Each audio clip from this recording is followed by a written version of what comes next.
My dad let me believe I was a failure, because success would have cost me my life. For 27 years, I thought my father was ashamed of my failures, until I discovered he was secretly saving my life. Hey everyone, before we get into the video, don't forget to subscribe and smash that like button if you want more stories just like this. Thanks for the support.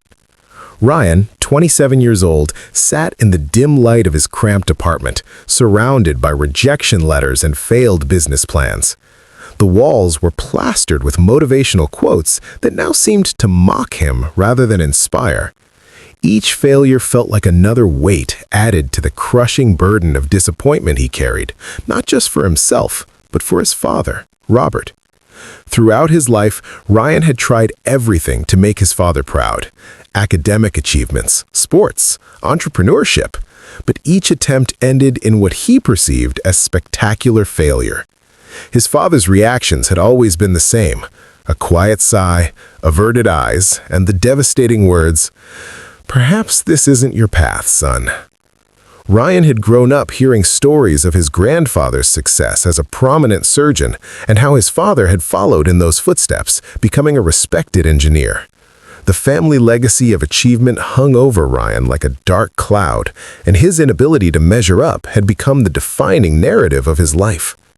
As he stared at his reflection in the dark window, Ryan couldn't help but wonder if he was destined to be the family disappointment, the one who broke the chain of success.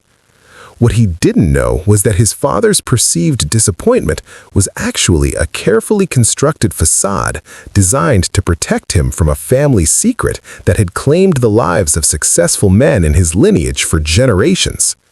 The first clue would come in an unexpected form, buried in the attic of his childhood home, waiting to unravel everything Ryan thought he knew about his family, his father, and himself.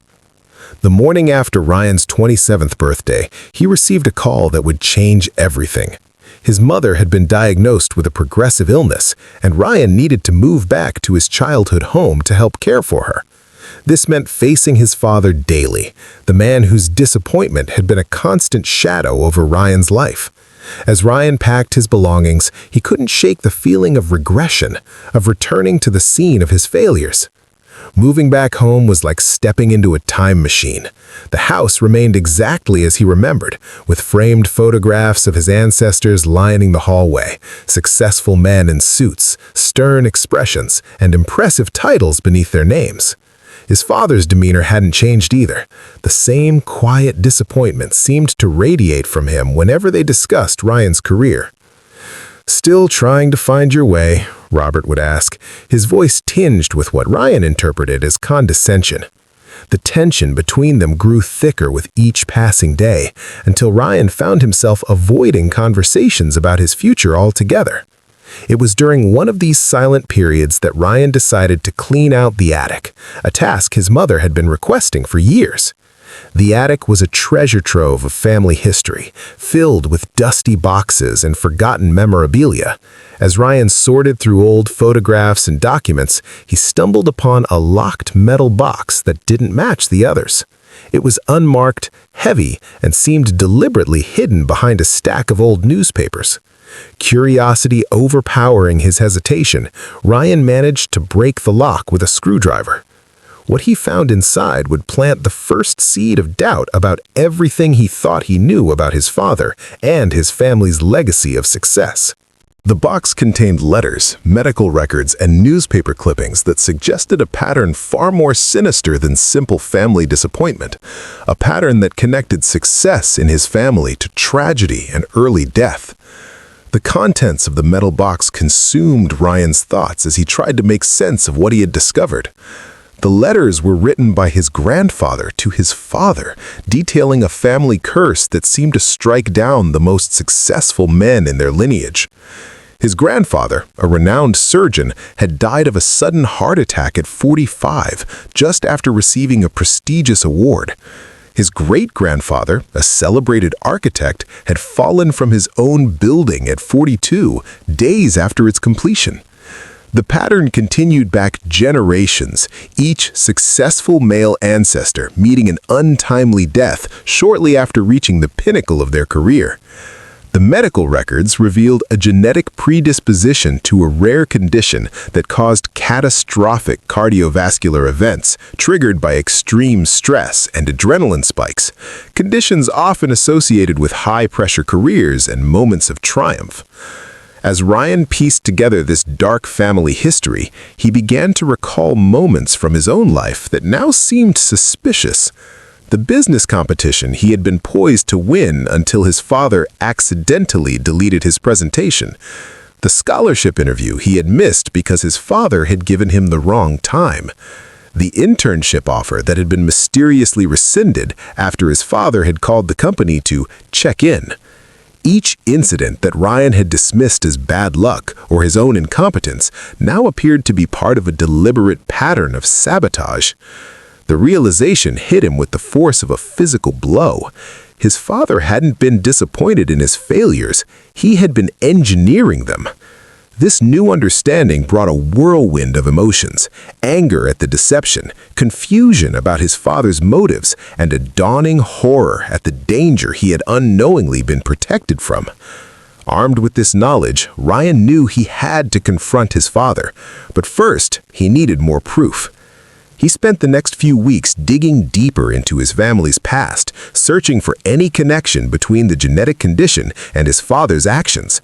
What he uncovered would not only confirm his suspicions, but reveal the full extent of his father's sacrifice and the depth of his love. Ryan's investigation led him to a family lawyer who had known his father for decades. After several persistent calls, Ryan managed to secure a meeting during which he learned the devastating truth about his family's genetic condition. The lawyer confirmed that the medical condition was real and had indeed claimed the lives of numerous male ancestors. What shocked Ryan most was learning that his father had been tested and carried the same genetic marker. The revelation that his father had chosen a modest career as an engineer rather than pursuing his passion for theoretical physics suddenly made sense. Robert had deliberately avoided a high-pressure career to ensure he would live long enough to raise his son. The lawyer also provided Ryan with copies of letters his father had written to various professionals over the years: college admissions officers, potential employers, competition organizers, all carefully crafted to undermine Ryan's success without raising suspicion. Each letter was a masterpiece of subtle sabotage, highlighting Ryan's instability, lack of commitment, or unsuitability for high-pressure environments. Reading these letters, Ryan felt a complex mix of emotions. The anger he initially felt was gradually replaced by a profound understanding of his father's impossible situation. Robert had been forced to choose between his son's dreams and his life. And he had chosen his son's life, even at the cost of their relationship and Ryan's self-esteem. Armed with this new knowledge, Ryan returned home, his mind reeling from the weight of what he had learned. He now understood why his father had seemed disappointed. It was the disappointment of a man who had to watch his son struggle, knowing he was the cause. The quiet sighs weren't judgments of Ryan's failures, but expressions of sorrow for the opportunities he had been forced to deny him. As Ryan entered the house, he found his father sitting in his armchair, a photograph of his own father in his hands.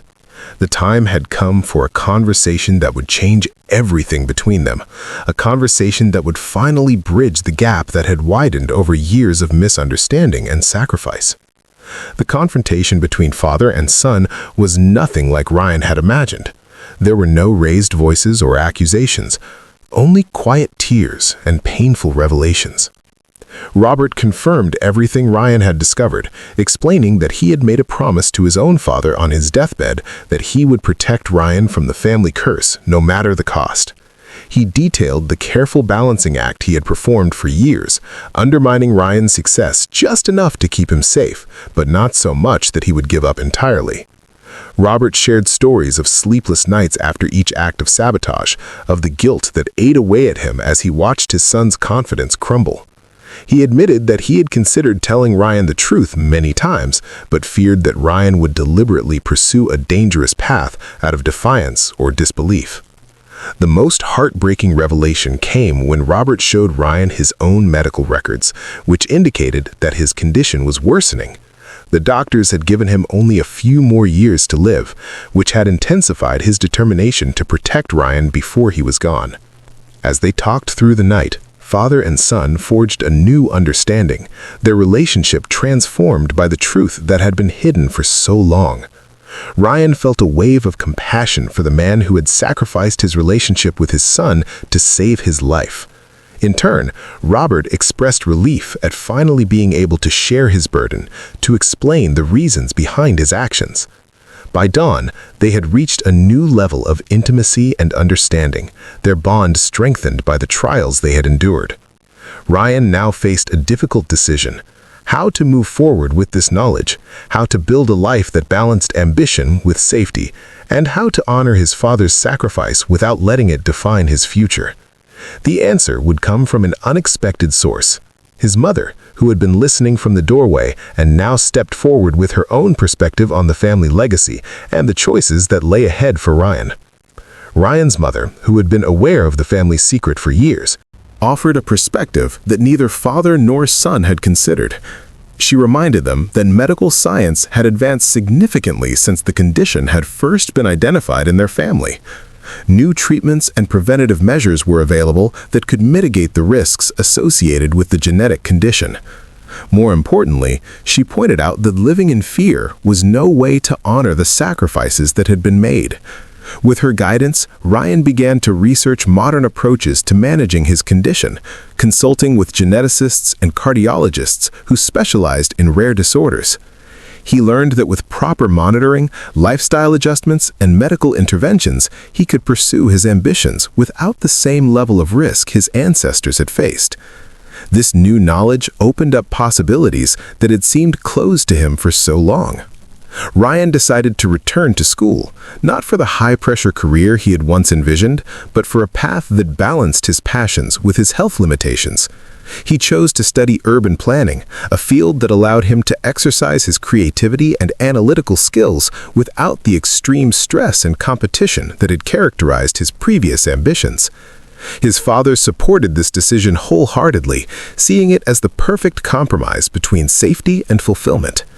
As Robert's health continued to decline, Ryan found himself cherishing the time they had left together, their relationship now characterized by honesty and mutual respect rather than misunderstanding and disappointment. In the final months of Robert's life, Ryan worked on a project that would become his tribute to his father, a community park designed to provide a peaceful space for families to connect, inspired by the relationship they had rebuilt in the face of adversity. When Robert passed away peacefully in his sleep, Ryan felt not the crushing weight of failure he had carried for so many years, but the profound gratitude for a father who had loved him enough to let him believe he was a failure, because success would have cost him his life.